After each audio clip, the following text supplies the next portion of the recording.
kuri ubu kwa Ndayishimiye no muri CNDD FDD ishavu riraniga muti kubera iki ibi byose byatewe n'itangazo ryashizwe habona n'abasenyeri ba Eklezia Katolika ngaha mu gihugu cy'u Burundi cyane banegura byinshi mu byo ubutegetsi bwa CNDD FDD bwananiwe gutorera inyishu muri imyaka iheze cyane kuva mu kiringo cy'umwaka w'2020 Varisi Ndayishimiye yashitse ku butegetsi kugeza kuri uyu munsi. Ndayishimiye ntiyihanganye mwishavu ryinshi cyane yaraye asubiriye kwifatira abasenyeri ba Eklezia Katolika mu gahanga abahora impanuro baherutse gutanga nko tugiye kubigarukako. Ndasubiriye kubahereza mwiriwe canke mwaramutse bivanye naho buri umwe wese dukurikirana herereye mwebanywanyi bacu mubana natwe mu makuru n'ibiganiro vya misi yose dushikiriza kuri nombonesha kure yacu kandi yanyu Muhuza TV. Tukaba tugiye kubageza ko amakuru ahani naza kugaruka cyane ku nyishu ndetse no kutarebana ryiza biri hagati y'ubutegetsi bwa President Varisi Ndayishimiye ndetse na Eklezia Katolika ngaha mu gihugu cy'u Burundi. Nkuko muza kuvyumvira murano makuru mu nyishu zatanzwe n'umukuru w'igihugu, President Varisi Ndayishimiye asubiriye kwifatira abasenyeri ba Eklezia Katolika bahora impanuro baherutse gutanga. Muti mujejwe 70% y'abarundi ni mu bateza imbere. Kwitangazo y'umunani ruheshi mwaka w'2026 nibwo itangazo ryasomwe na Musenyeri Joachim Ntahondereye aho inama nkuru y'abepiskopi Katolika ngaha mu gihugu cy'u Burundi yagarutse ku bibazo bitari bike bihanze abarundi muri kino gihe. Muri ivyo bibazo harimo ikena ry'ifumbire kugeza abarimyi bayibura kandi bayirihishwa mbere, amabarabara henshi yononekaye ntasanubwe none agoma ateza amasanganya, ikena ry'igitoro rituma kwiyunguruza bigorana, ikena ry'imiti abaganga n'abigisha baguma bagenda hanze kubera imishara mito cyane, amakenga ku itegeko ryo gushira za pave imbere y'amazu yose yegera ibarabara muri kino gihe cy'ubukene be n'ingaruka kubidukikije. Sivyo gusa kuko banagarutse ku kibazo cy'interano y'umugambwe isabwa abatawurimwo, ibiziga biguma bitogwa mu gihugu ariko ababicane bamenyekane ndetse n'abanyororo bezwa n'amasenere canke baheze umunyororo ariko bakaguma abapfunzwe. Inyishu ya President Ndayishimiye rero ntiyatevye kuko ku munsi w'ejo murantunge ko ku munsi w'Imana uheze ari kugenekerezo 15 ruheshi mwaka w'2026 President Ndayishimiye yagirije abasenyeri ba Eklezia Katolika b'u Burundi ko ari shiramwe rijeje kuzomera leta. Varisi Ndayishimiye akavuga ko Eklezia Katolika irimwo ibice 70% y'abarundi, agasaba abepiskopi guteza imbere abakristu babo aho kwishinga kuzomera leta gusa. Ndayishimiye ntiyatomoye nimba leta yiwe isigejejwe ibice 30% gusa by'abarundi abandi kaba ibahebeye Eklezia Katolika. Mweyamara Murundi yaheruka gutangaza ko atazi leta iyiri, yaheruka gusaba ko yofashwa ko twese twamufasha kuja kurondera iyo leta yagiye, ngo nimba leta yiwe itakijejwe iterambere ry'ibice 70% by'abarundi ngo vy'ukuri ntayiriho, ngo umugani wiwe abarundi nibimenye barondere leta y'ukuri. Reka dutangure twumviriza amajambo yatangajwe n'umukuru w'igihugu ndetse kandi dukurikiza amajambo yatangajwe na Musenyeri Joachim Ntahondereye muri Eklezia Katolika cyane kuri bibazo bihanze igihugu mu nyuma tuze kubandanya nandi makuru. Reka twumvirize. Ishirahamwe rivuga ngo rishaka ngo riharanira agati y'akazi na muntu ugasanga rijejwe kuzomera aho igihe uvuze riti reka ndabereke ingene abantu bashaka gutera imbere mu ugasanga riko ririmba inzara ubukene ari ishirahamwe igihe umva ari ishirahamwe igihe ari ishirahamwe niribanze riteza imbere abaryo hama duce turaba rice rivuga riti twe twabigize uku namwe nimubigira uko. Mugabo hari abantu bagira amashira hamwe bajeje kuzomera inzego z'igihugu. Fata nk'ubu dufate ishira hamwe Eklezia Katolika ifise miliyoni zingana iki, ivyo byose ifise abarenga 70%. Ni wiyumvire nk'ubu ryova hasi rigaca rivuga riti nta muntu n'umwe nta mukristo wo muri Eklezia Katolika nkene yakenye, rigaca riva hasi rikavuga riti dukora uko. Mu Burundi abantu 70% bose bifise, mwumva ico gihugu cyakibeza gute? Muguza wumva nk'umusenyi yaciye azomera ngo inzara nabiwe bashonje atarigera bigisha, nukuvuga ntazi icajejwe mbega iwe mu rugo iwe abari mwishirahamwe bobo ntibashonje yakoze iki kugira ngo abigishe gukora mu guca umenga jeje kuzomera yuko nk'umukuru w'igihugu yarakwiye kuja kurima mu rugo kwa naka, ahubwo nabanza avuga ati iwacu. Amashirahamwe rero nico ndasaba, amashirahamwe yaba amashengero yaba amakoperative yaba bavuga ngo baranira agateka kazina muntu, icitwa ishirahamwe cose ni kiba cikure mu mutwe ikintu citwa kuzomera, babanze iwabo. Berekeje naho amaso ku biriho n'ibivugwa mu gihugu, abepiskopi barakenguruka umutekano n'amahoro biriho muri rusange mu gihugu cyose, be nuko hose ari igihe cy'iyimbura naho umwimbu udashemeye cyane, kuko ku ruhande rumwe imvura itaguye neza hose, ku rundi naho abarimyi bataronkeye ku gihe ifumbire y'ikizungu bari biteze, abatari bake mbere no kuyitangira amahera bakaba bari bamaze kuyatanga. Abepiskopi baravuze ko bababazwa no kubona ibintu rusange bimwe bimeze nabi canke bikennye, nk'amabarabara menshi mu gihugu yononekaye, be n'ikena ry'igitoro bituma ihanahana ry'ibintu be no kwiyunguruza bigorana, mbere bigaca bitera n'amasanganya menshi abantu bakahasiga ubuzima. Barababazwa kandi nuko n'ibindi bintu nkenerwa mu buzima bwa minsi yose biguma bigorana kuronka, aho ni nk'imiti itaboneka mu mavuriro be n'imfungurwa ziguma zizimba. Ikindi bavuze kibabaza ni ukubona abarundi bashoboye kuramira no guteza imbere igihugu c'amavukiro, harimwo urwaruka, abigisha, abaganga n'abandi, baguma bagenda mu bindi bihugu kurondera ivyo babeshaho, kubera ko urugero rw'imishahara ruri munsi cane y'urw'igiciro c'ivyankenerwa mu buzima. Abepiskopi baravuganye n'ukuntu bashima umwitwarariko wa leta wo guhimiriza isuku mu gihugu, mugabo bakibaza niba nko gusiga isima imbere y'amazu n'impango zose ziri kwibarabara gutegetswe kutazohava gusongera isibe ku basanzwe badashoboye kwironsa ivyankenerwa kubera iduga ry'ibiciro ry'iki gihe. Bakibaza kandi niba koko iryo sigwa ry'isima mu bisagara n'ibigwati hose hagati y'amazu n'ibarabara atangaruka mbi rizogira ku vyerekeye ibidukikije. Abepiskopi baraseruye n'amakenga bafise yuko ibikorwa bimwe bimwe bitunganywa ku munsi w'Imana bishobora kubuza abakristu babwirijwe kubijamwo kubahiriza ibwirizwa rya gatatu ry'Imana. Vyongeye abepiskopi baribaza niba ibishika hamwe hamwe byo gutangisha intererano y'umugambwe kanaka abatari abanywanyi bawo bitoba bihushanya n'ingingo y'ibwirizwa shingiro rya Repubulika y'u Burundi ritomora ko imigambwe myinshi yemewe mu Burundi. Umuntu yobirabira ku ngingo ya 75 y'ibwirizwa shingiro ryo kwigenekerezo y'indwi ruheshi umwaka wa 2018. Abepiskopi basozereye uguhanahana ijambo ku bivugwa n'ibiriho mu gihugu, baserura amakenga n'umubabaro baterwa n'ibibi vyiyongera ku vyamaze kuvugwa, ukumva hari abantu batorwa bapfuye hirya no hino ntihamenyekana babishe canke icabishe, be nuko hariho abantu barangiza umunyororo baciriwe canke bakezwa n'ubutungane ariko bakagumizwa mu munyororo. Nkuko mwejeje kuvyumviriza mu majwi y'aba bategetsi bombi, yoba Musenyeri Joachim Ntahondere ndetse na President Evariste Ndayishimiye rero yarayateye ivyatsi ivyatangajwe n'abasenyeri ba Katolika negura intege nke z'ubutegetsi bwiwe. Ndayishimiye yishiye ku itangazo negura intwaro y'abepiskopi Katolika baheruka gusora mu ntango za ruheshi. Aho umukuru w'igihugu yateye ivyatsi iryo tangazo, yongera kandi atera ivyatsi n'andi mashiramwe ari n'agateka kazina muntu yiyumvira nkabo. Ico bikoze ntigeze avuga ko abo bepiskopi batangaje ibinyoma.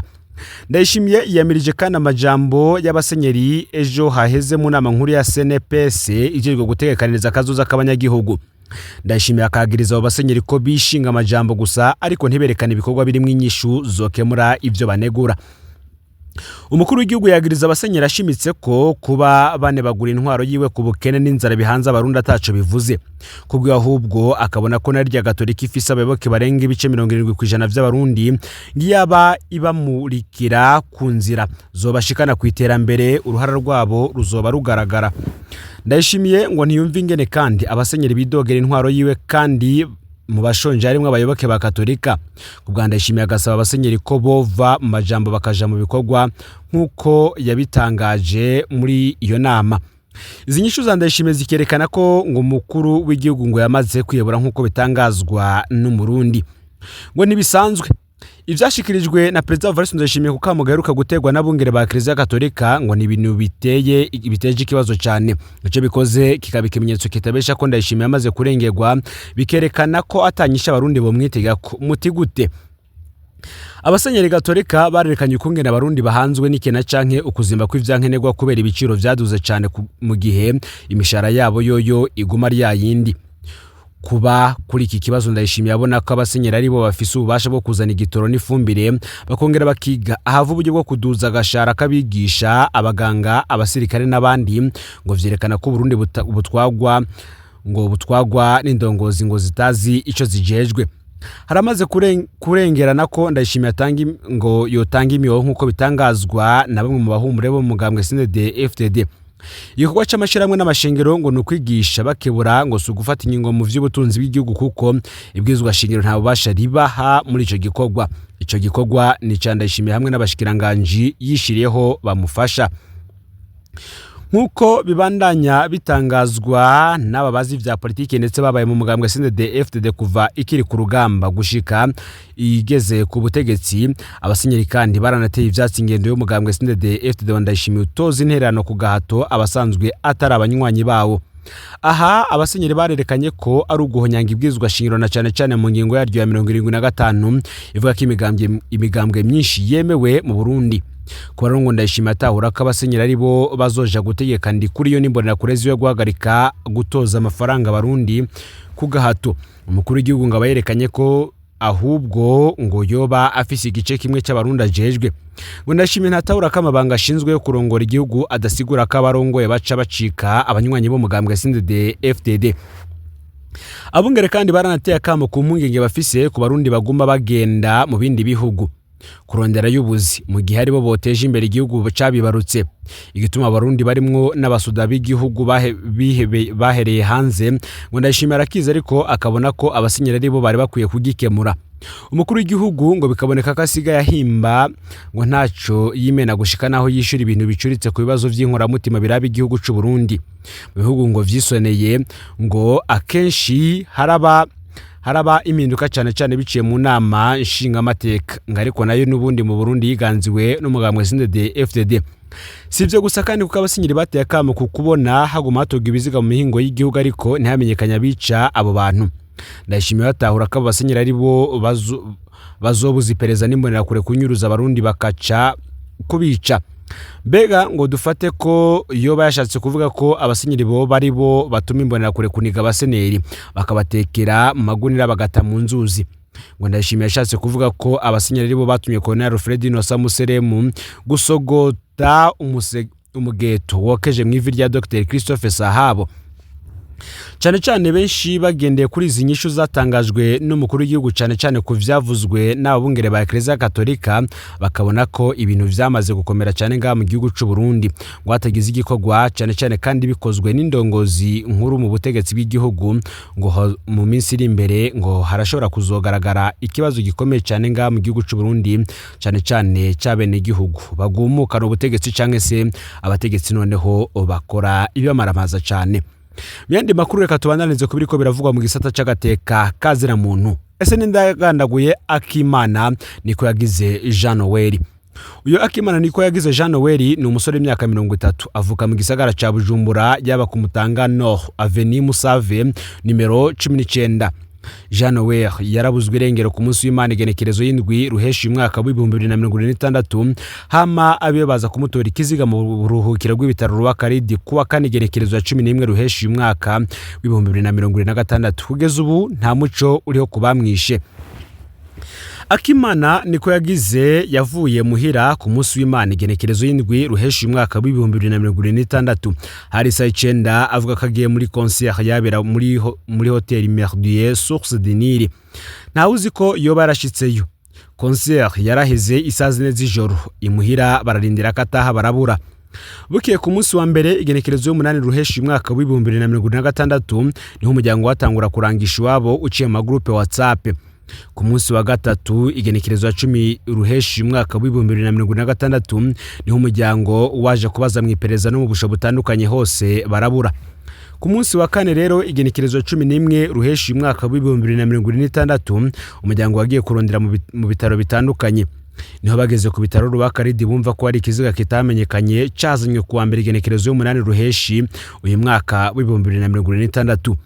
Bagiye kuraba mu buruhukiro basangane Akimana niko yagize Jean Noel. Aho kuri Rwakaridi ikiziga cyari cyazanywe na chef de quartier Gituro mu Kamenge be na chef de zone Kamenge. Abo bavuga ko bahamagawe n'abakenyezi babonye ico kiziga mu murima w'irengarenga mu Gituro mu Kamenge. Ikiziga cari cambaye ariko gicafuye biboneka ko yoba yaragerageje kwigwanira ishati yo yari yatabutse. Nta namwe yaboneka ko yakomeretse. Ikiziga ni cyagira ikintu na kimwe kikiranga, nta telefone yari hafi.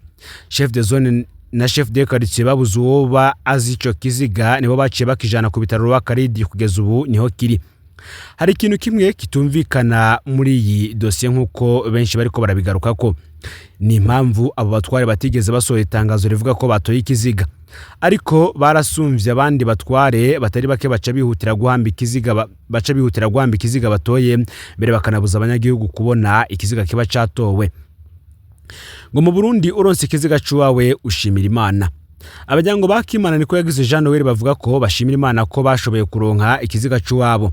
Aho niho igihugu kigeze, benshi barabura babo ntibanaronka ikiziga. Abo bibaye gutyo babaho mu gahinda katigera gahera. Leta yo icayiyumvya nkuko umengo nta nivyo yumvise. Inzego z'igihugu tuzosiba nkuko twama gukora ibishoboka byose ngo abagandaguye Akimana niko yagize Jean Noel bamenyekane kandi bahanwe. Yamara ngo icizere cavyo naco ni gito cyane ugendeye kubiriko kuvyagiye birashikira bamwe n'abandi bagiye baragandagurwa mu bice bitandukanye vy'igihugu, ariko ugasanga n'ubundi ivyo gukora amatohoza cyane barondera ukuri kucabishe navyo bikaba akamizwe n'ingoma. Sivyo gusa kuko ari nibindi vyinshi biriko biravugwa cyane bigezwe ko muri kano kanya ngaha mu gihugu cy'u Burundi. Reka tubandanize ku bindi biriko biravugwa mu bisata bitandukanye hirya no hino mu gihugu, aho benshi bariko baravuga ko bariko baratozwa amahera atumvikana kugira ngo President Vice Ndayishi amahera yo gutegura igikorane cy'umukuru w'igihugu cyo gushimira Imana ku myaka yose amaze arongoye u Burundi. Benshi bakavuga ko aya ari amahera menshi cyane n'ubundi umuryango w'umukuru w'igihugu wama ukoresha buri mwaka, kandi n'ubundi bikaba bivugwa yuko muri budget yo mafaranga leta bizokoresha mu mwaka ivyo navyo vyoba bizamwo. Muti biteye ibitereka ibi navyo tubigarukeko. Nkuko amakuru ariko arabivuga biriko biratangazwa n'imbuga zitandukanye hirya no hino mu gihugu ngo abanyagihugu bariko baratozwa amahera cyane kwerekeranye n'igikorane cy'umukuru w'igihugu kizoba cyo kwibuka imyaka 6 iheze President Evariste Ndayishimiye ari ku butegetsi. N'amahera batozwa bakatozwa kandi n'abarongoye, aho iki kandi kiri no mu cagarutswe ko n'abungere ba Kiliziya Katolika ngaha mu gihugu cy'u Burundi ari bo ba mbere biyamirije iritozwa ry'amafaranga ku bene gihugu batandukanye kugira ngo itozwa ry'amafaranga rikorwa n'umugambwe uri ku butegetsi cyane kugira ngo batunganye ibikorane vyabo ndetse na manama bitandukanye. Ni mugihe kandi hariko haravugwa urundi rupfu rw'umunyagihugu atamenyekanye, abanyagihugu bagasaba amatohoza. Hari ikiziga catowe kugenekereza 12 ruheshi umwaka neza na neza muri serire ya 5 ya quartier Bukirasazi zone Kinama komine Ntahangwa wo mu ntara ya Bujumbura. Uwo muhisi yari igitsina gore akiri muto, umukobwa canke umukenyezi. Ntawashoboye kumenya umwidondoro we kuko nta kintu na kimwe camuranga cigeze kibonekana kuri we. Ababonye ikiziga bakemeza ko abamugandaguye bo babanje kumushurashuza imbere yo kumuniga bagaca baja kumuta muri ico kibanza. Bikikekwa ko abagizi ba nabi bo bamugandaguriye kure cyane, babona kuzana ikiziga kugitaho mu gashamba ka Sorero ya 5 quartier Bukirasazi kuko mu mwanya wa mbere abahegereye nta numwe yigeze amumenya. abajejwe intwaro muri iyo zone ya Kinama baratabajwe barashika bari kumwe n'abapolisi baca bafata ingingo yo gutwara ico kiziga mu buruhukiro.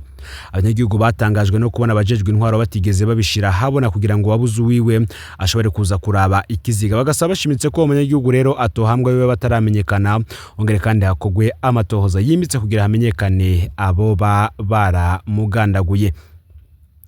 So wenyene kandi yagandaguwe kuko ari urupfu rubabajwe rw'umunyagihugu. Muti kubera iki yahambwe igihutihuti? Hari umunyagihugu atowe ikiziga, abanyagihugu babajwe nuko yahambwe igihutihuti kwitegeko ry'umutwara atamatohoza. Umunyagihugu atowe ikiziga yitwa Kabanyegeye Gaspard, umutama w'imyaka 65, yaba ku mutumba Rorero, zone Kayero, komine Musongati, intara ya Burunga. Yari yubatse asize abana 4. Ikiziga cyo cyatowe ku gasantre ka Rorero aho benshi bita kwirigara nko ku metero 5 uvuye ku rugiwe. Muti none urupfu rw'uwo mutama rwo rwagenze gute? Kuko biri mu makuru yatohojwe mu banyagihugu, uwo mutama Kabanyegeye Gaspard yari yagiye kurema isoko ya Giharo aho zari komine Giharo. Ku masaha y'umugoroba niho yava murako aho mu isoko iyo yasumye ivyo yasumye arabishikana mu rugo arabiha umukenyezi wiwe. Mu nyuma yaciye abwira abo muhira ko agiye kwivuna akanyota mu bunywero buri hafi cyane yaho yaba. Aho mu bwa nyuma bakemeza ko gushika isaha 12 z'umugoroba uwo mutama aricaye muri ubwo bunywero. Mu nyuma yaratashe ariko ntiyashitse mu rugo kuko bishoboka ko yoba yahuye n'abagizi ba nabi baca baramugandagura. Abakoze ako kabi bikaboneka ko baba baramunize bongera kandi bamukubita ikintu mu mutwe kuko mu ruhanga arafise ikiguma baca bamushira mu gashamba. Ku ruhande rwa ruguru y'akayira kaho bita kwirigara ya Rorero niho hacatogwa ikiziga mu gatondo ko kwigenekerezo ya 11 ruheshi uyu mwaka. Ikindi cyaboneka nuko abagizi ba nabi baciye basopa mutama ivyo yarafise mu mifuko bamusigira gatoroshi konyene yakunda kugendana. Muti no kubera iki yaciye hangwa igihutihuti agashavu mu banyagihugu kabarengeye. Cyo kiziga kimaze gutogwa uwo munsi twavuga ko haciye haduka impari hagati y'abanyagihugu n'abatware kuko umukuru w'umutumba Rorero afadikanije na chef de zone Kayero baciye bategeka ko ico kiziga gica gihambwa nyene, ariko abanyagihugu nabo baranka kuko bagumye basaba ko ikiziga cyo twagwa mu buruhukiro kugira ngo habanzwe abamatohoza kugira kandi abe begerane bose kuko bamwe bari kure hama habone gutunganwa amaziko. Ariko tuvuge ko abanyagihugu barushije inguvu kuko abatware bavuye bazana abanyagihugu baca baja guhamba uwo mutama nk'igice saa 12 z'umugoroba. Izo ni ibintu byabaje cyane abanyagihugu baho habera iryo bara kuko badatahura na gato ukuntu uwo muhisi yahambwe igihutihuti atamatohoza abaye nabi bamwe batarahashika. Bakikeka ko abo batware baba bazi byinshi kuri urwo rupfu ariko bagashaka kunyegeza ukuri. Ariyo mpamvu abanyagihugu babandanya gusaba ko akwiye kuba amatohoza yimbitse kugira ngo ukuri kuboneke gucagandaguye Kabanyegeye Gaspard. Turabajije rero imiryango yabuze muri bibe bitoroshe cyane cyane iburiye muri izo mpfu zidasiguritse zagiye ziraba muri iyi minsi.